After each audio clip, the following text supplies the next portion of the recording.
Good morning. I believe it still is morning. This is Ken Smith with another guitar lesson and a pipe. Don't smoke, it's unhealthy for you. Now I wanted to talk about, let me set this over here, not to cause a blaze and burn down my studio. There are a lot of great guitar chords. Just, chords that have different names.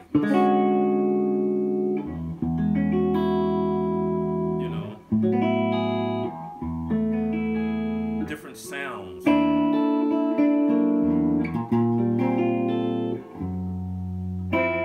Different shapes.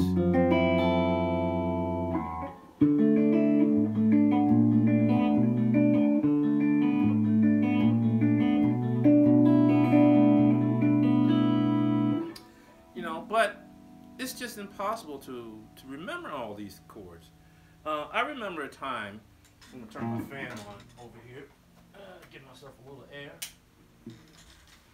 I remember a time, I'm pretty much a kid from the 60s and the 70s, and when we were coming up, there were always these guitar players that seemed like their only purpose in playing guitar was to challenge other people. You never can be as good as them unless you can play songs that they play. Like, if you're a bass player, you wouldn't consider to be a good bass player unless you can play Teen Town, Donna Lee, stuff that you will never get paid for to play if you're a professional musician. If you didn't know Eruption,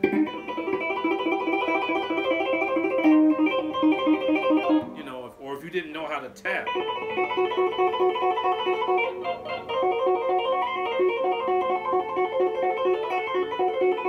if you didn't know how to do certain things, or if you didn't know certain songs, you wouldn't consider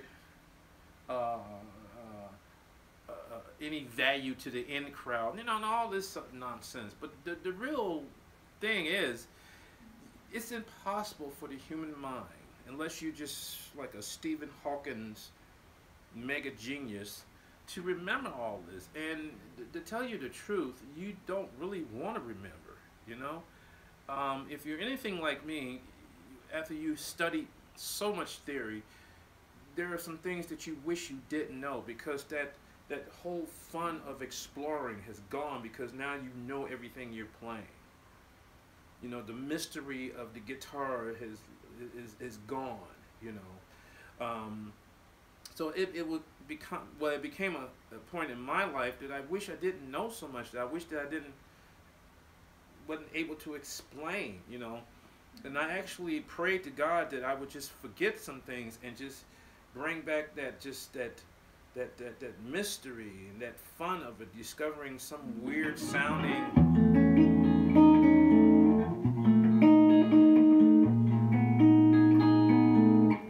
whatever weird sounding shape I created,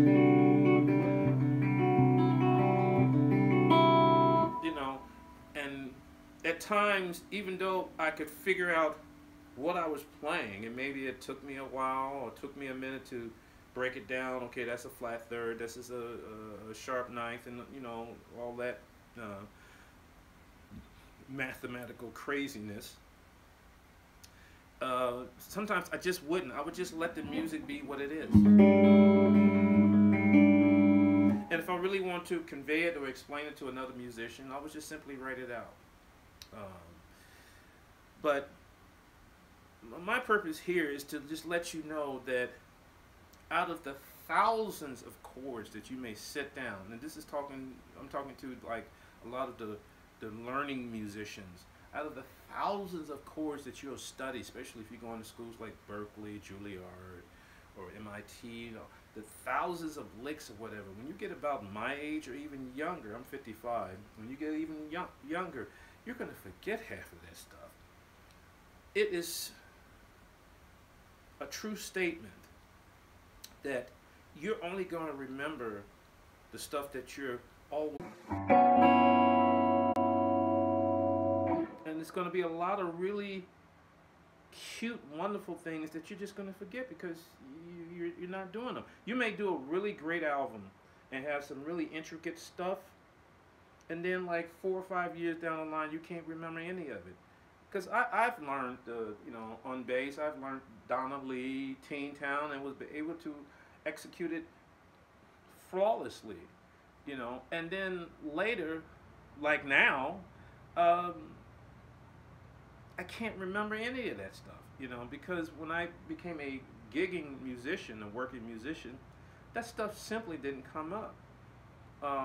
It was rare that someone would say, "Hey, do you know Donna Lee or Teen Town?" And whenever that came up, it was like maybe at a clinic, a lesson. It was never on a gig. It was never required for me to do any kind of intricate bass solo like that on a gig or even on a guitar. So a lot of the show-off type licks and chords or whatever, you kind of, they float away. And, the people that maybe caused you some embarrassment or put you down because you didn't know this, you didn't know that, you couldn't get in this click, couldn't get in that click, believe me, they fade away. Study as much as you can. I'm not going to sit here and tell you there are chords you should study and chords you shouldn't study. That's not, even though it just came out my mouth, I'm simply telling you that is not the case. I think you should study as much as your head can hold without it just exploding or shooting out your ears. But explore. Find ways to use these voicings, like typical. Like, I'll remember that to the day I die.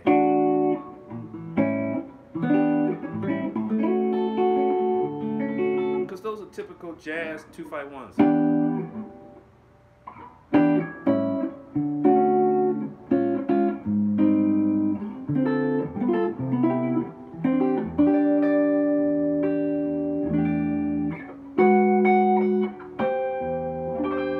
So there's going to be some voicings that I'm going to remember to the day they put me under, because I use those voicings. I play with them, but there's a lot of stuff like the harmonic minor. It just I have to revisit it because I never really used it. The tones that I would hear, like say in the minor.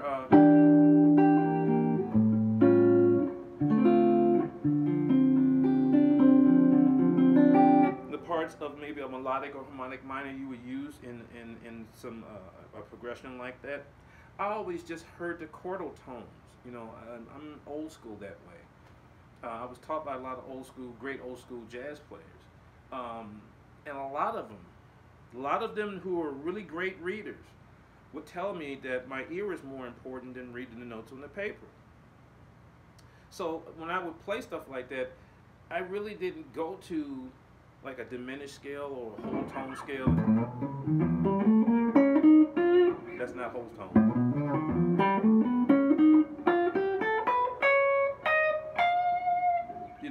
I wouldn't go to,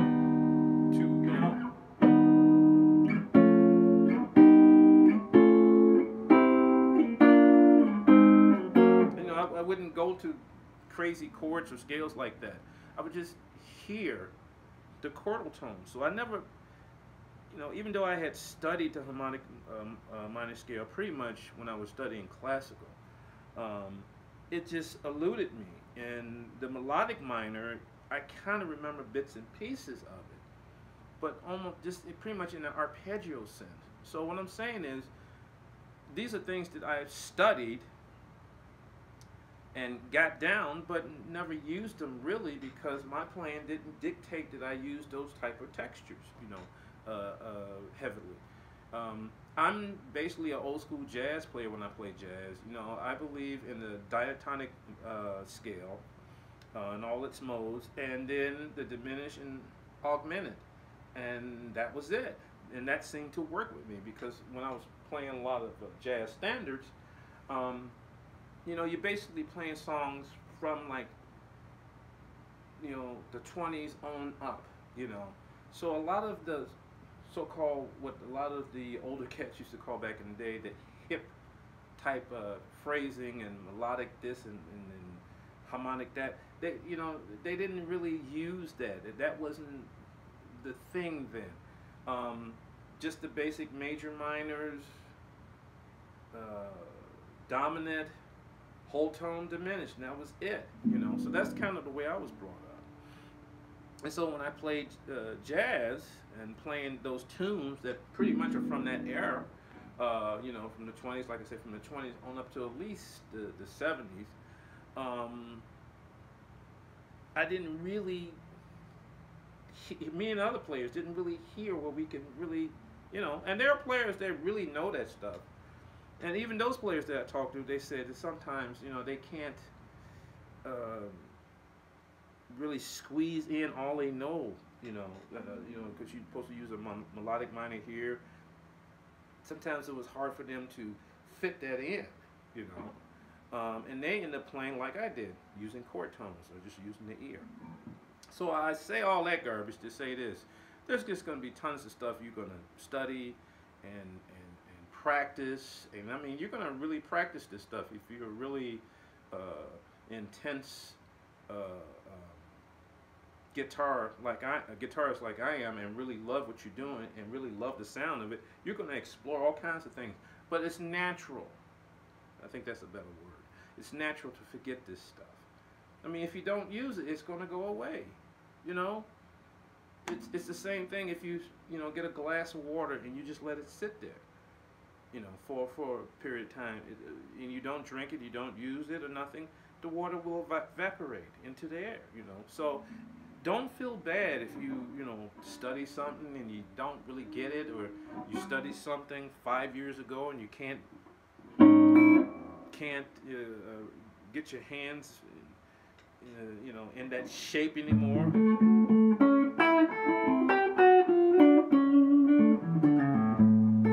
You know, don't fret. You know, if you have to, go back and revisit, restudy. The one thing I tell my students is to never stop learning. I don't care if you live to be 100. Never stop learning. You're always learning. That's the great part of living. If you're a person that knows everything, then you're just going to bore yourself. And then you're going to be a boring person. And then no one's going to want to be around you or want you, because you're going to be Mr. or Mrs. Know-it-all. And people really hate folks like that. That's not actually right, because the way it truly goes, and you're always able to just be on top of every subject, people are going to just avoid you, and you'll never have a boyfriend or girlfriend, which can leave you being, lonely, unmarried, unwanted, and underappreciated. Because brilliant folks are always underappreciated. Brilliant people are always ignored. If you're a minority, you're ignored even more. So I'm not telling you not be brilliant. Just know how to use your brilliance. And like I said, when you forget things, it's okay. There's just too much with guitar to remember. You're going to remember the stuff that you're always going to use, that you're always going to need. And if you're a reader, you can always go back and just read the stuff, and just take her easy. I've seen a lot of musicians just frustrate themselves over the years. I practice endless hours. I should remember this stuff. You're only human. You're not an android. This is not a version of Star Wars. This is life. So lay back, take it easy. And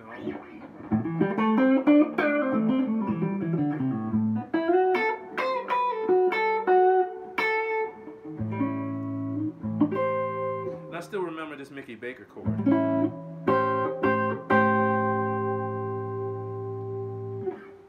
Take care.